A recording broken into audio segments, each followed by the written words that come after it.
I was working for the CIA, the DEA, and Pablo Escobar. Welcome back to Faction Entertainment. Today, we will talk about drama and crime movie, based on the true story, from 2017, titled American Made. Before we get started, make sure you hit that subscribe button, so you can keep up to date with all our latest upcoming videos. Spoilers ahead. Watch out and enjoy.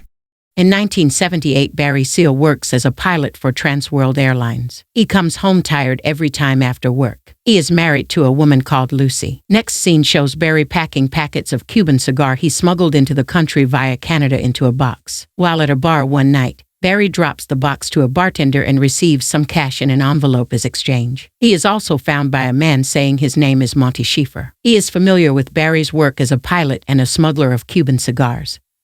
But Schaefer offers him a chance to make better money by taking on reconnaissance missions for the CIA in a smaller plane with cameras just south of the border. Schaefer takes Barry to a hangar which he shows him a small fast-twin-engine Piper Smith Aerostar 600, outfitted with sophisticated aerial surveillance cameras. He convinces Barry that he would be working for the good guys, but it would have to be kept completely secret, even from his own family. He then lets Barry take the plane out for a ride. Barry tells his wife Lucy he's still working for Trans World Airlines one day at his regular duty for Trans World Airlines. Barry gets in noise with his regular work routines before takeoff. He rudely leaves the plane and leaves the job as a pilot for Trans World Airlines for good. As he begins his new job, Barry starts making tapes documenting his travels and exploits. He flies over countries like Guatemala, El Salvador, and Honduras. During one of his exploits, the fan wing of his plane gets hit by the militants but still makes it out. After each exploits, Barry changes to the former airline uniform he worked for before heading home so as to make Lucy believes he still works with the airline. Schaefer is so impressed with the photos that Barry brings back to him that he assigns Barry a new task of being a bagman between the CIA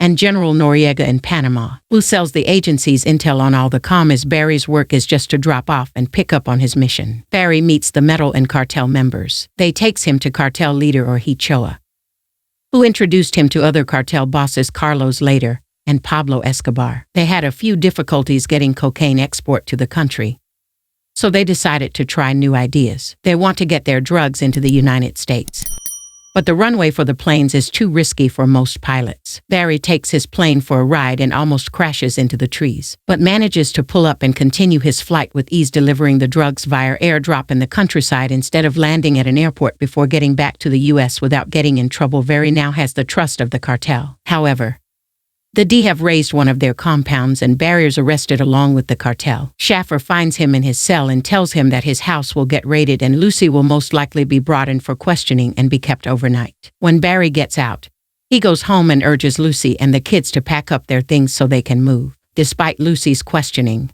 Barry insists he cannot tell her a thing, leading her to lose trust in him. Barry's family moved to a remote town, Mena, Arkansas, in an empty apartment. Schaefer meets with Barry again and is then given the assignment to move guns for the Contras, even being allowed to own his own airport and planes for the job in the town. His first flight to meet with the Contras ends with them robbing his stuff instead of taking his guns. Barry calls Schaefer to let him know that the Contras are not interested in the guns. On his second trip, he brings gifts to the Contras to avoid them robbing him. He meets with the cartel leader again, Jorge, to negotiate sending the guns to the cartel. Instead, Barry brings guns to the cartel and ships their drugs to the U.S. and the Contras while trying his hardest to avoid being detected by the law. The whole operation got so big, very hard to get some help. Barry gets 4 other men, Pete, Stan Cooper, and Bob Dell, to him on his trips when he realizes the workload is too much for one guy to pull off. They fly separate planes on their missions delivering the drugs. Schaefer then asked Barry to bring back some of the Contras to the U.S. with the CIA a newly established training base. Upon arrival,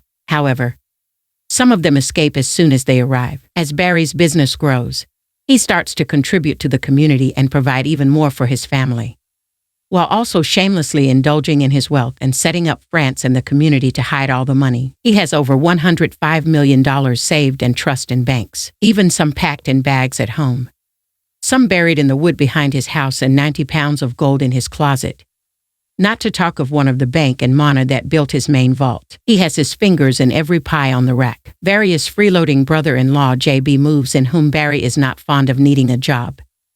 Barry sets him up working at the airport. Eventually, he started stealing from Barry money he was hiding in the hangar, using it to buy himself a new car and to pick up an underage girl. The D starts to go after the pilots on one mission. Barry crash lands and loses a significant portion of the drugs. Meanwhile, the cartel runs into trouble when Escobar declares war on the government, and the cartel gets kicked out of Colombia. Barry must meet with them to sort out the issues. At the same time, JB gets arrested by the town sheriff after he is caught carrying a suitcase full of laundered cash. After bailing JB out, Barry drives him to a separate car so that he can leave and gives him money and a plane ticket to Bora Bora. JB demands weekly cash, insults Lucian Very as Very chases after him. JB is killed in his car by a bomb placed by the Medellin cartel, who has previously promised to take care of JB problem. Barry gets rid of the car by dumping it in the woods.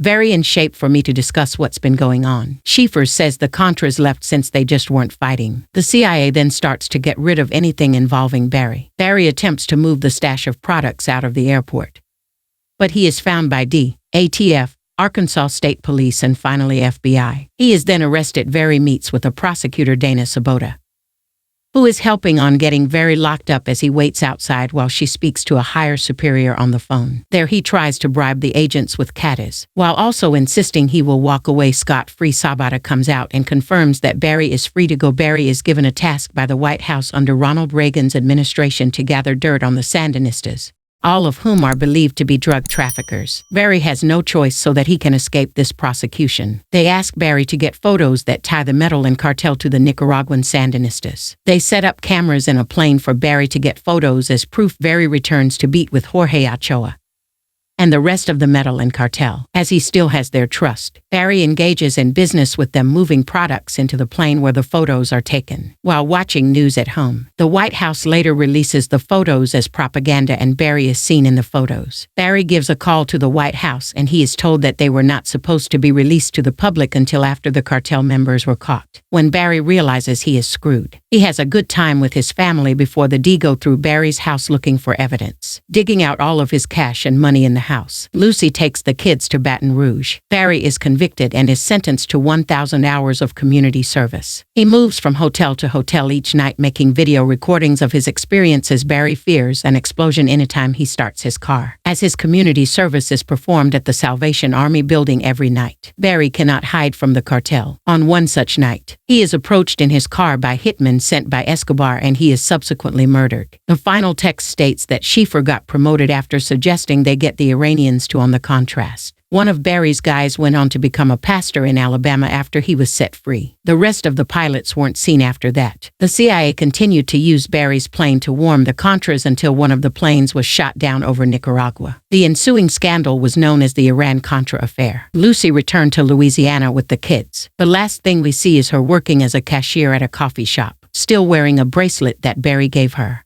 That is all for this video. I hope you liked it. If you did, give it thumbs up. Subscribe to Faction Entertainment and turn on notifications so you can get notified by YouTube when we upload a new video. Thanks for watching.